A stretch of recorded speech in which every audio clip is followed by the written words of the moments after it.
ایک بوڑھے کسان کی کہانی۔ کئی سال پہلے کی بات ہے کہ ایک کسان تھا جو اپنے کھیتوں اور کھلیان سے بہت محبت کرتا تھا اور خوشی سے اپنی زمینوں کی دیکھ بھال کرتا تھا، اور اس کے 4 بیٹے تھے جو کہ بہت سست اور کاہل تھے اور گھر میں پڑے پڑے مفت کی روٹی توڑتے تھے۔ اس نے اپنے بیٹوں سے کہا کہ بیٹا، تم بھی میرے ساتھ جایا کرو تاکہ تمہاری سستی ختم ہو جائے اور کچھ سیکھ جاؤ۔ تو وہ لوگ بہانے بنانے لگے کہ ہمارا دل نہیں کرتا، میرے جسم میں درد ہوتا ہے۔ اسی طرح چاروں بھائی بہانے بناتے رہے اور یوں ہی گھر میں پڑے رہتے تھے۔ کچھ سالوں کے بعد اس کی عمر میں اضافہ ہو گیا اور وہ بوڑھا ہو گیا، اور پھر وہ بہت کم کام کرنے لگا کیونکہ اب اس سے پہلے کی طرح کام نہیں بنتا تھا اور ہڈیاں کمزور ہونے لگیں۔ بیٹوں کو تو ابھی تک اپنے باپ کا کچھ خیال نہیں تھا۔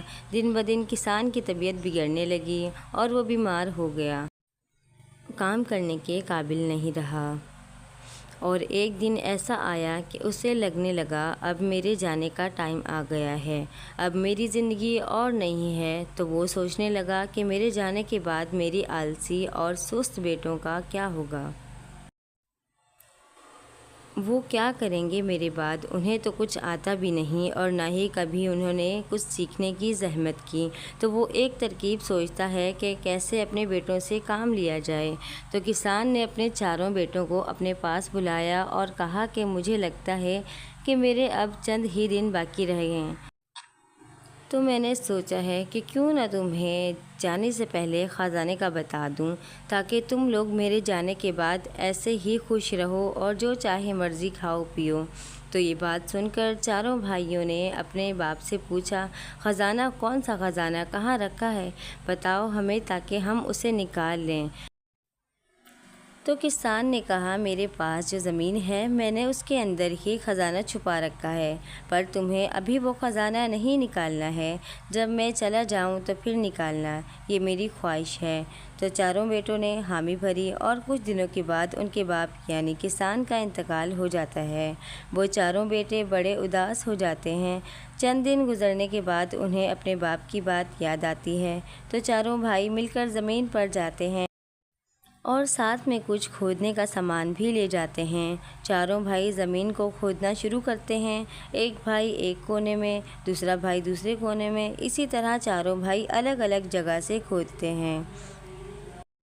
کھودتے کھودتے انہیں شام ہو جاتی ہے اور وہ 4 ساری زمین کھود دیتے ہیں، پر انہیں خزانہ نہیں ملتا اور وہ مایوس ہو جاتے ہیں اور ایک دوسرے کو کہتے ہیں کہ ہمارے باپ نے ہم سے جھوٹ کہا کہ زمین میں خزانہ موجود ہے۔ وہاں سے ایک شخص گزر رہا ہوتا ہے کہ اس کی نظر ان 4 پر پڑتی ہے۔ انہیں اداس دیکھ کر وہ شخص ان سے کہتا ہے، کیا ہوا؟ تم کیوں پریشان ہو؟ تو وہ اسے کہتے ہیں کہ میرے باپ نے مرنے سے پہلے ہمیں کہا تھا کہ ہماری زمین میں خزانہ چھپا ہوا ہے، میرے جانے کے بعد نکال لینا، پر ہم نے ساری زمین کھود ڈالی، پر یہاں مٹی کے سوا کچھ نہیں ہے۔ تو اس نے انہیں کہا، دیکھو تمہارے باپ نے تم سے سچ کہا تھا، یہ جو زمین ہے تم اسے اگاؤ اور اس کا خیال رکھو، خوب محنت کرو۔ تو وہ لوگ ایسا ہی کرتے ہیں۔ کچھ مہینوں تک وہ لگاتار محنت اور مشقت کرتے ہیں اور کچھ ٹائم کے بعد ان کی فصل تیار ہو جاتی ہے، جسے دیکھ کر 4 بھائی خوشی کے مارے ایک دوسرے کے گلے لگ جاتے ہیں اور اس فصل کو کاٹ کر منڈی میں بیچ کر آتے ہیں اور انہیں بہت منافع ہوتا ہے، اور انہیں اپنے باپ کا احساس ہوتا ہے کہ کاش ہم اپنے باپ کی مدد کرتے، کیونکہ یہ سب ان کے لیے بہت مشکل تھا۔ وہ جو کبھی کام کے لیے نہیں اٹھتے تھے، سست اور کاہل تھے، آج وہ کڑی دھوپ میں سخت محنت کر رہے تھے اور وہ فخر محسوس کرتے ہیں کہ ان کا باپ ایک کسان تھا۔ فصل بیچنے کے بعد جو رقم انہیں ملی اس کے 4 حصے کر کے آپس میں بانٹ لیے، اور اسی طرح وہ محنت کرتے رہے اور ایک خوددار زندگی جینے لگے۔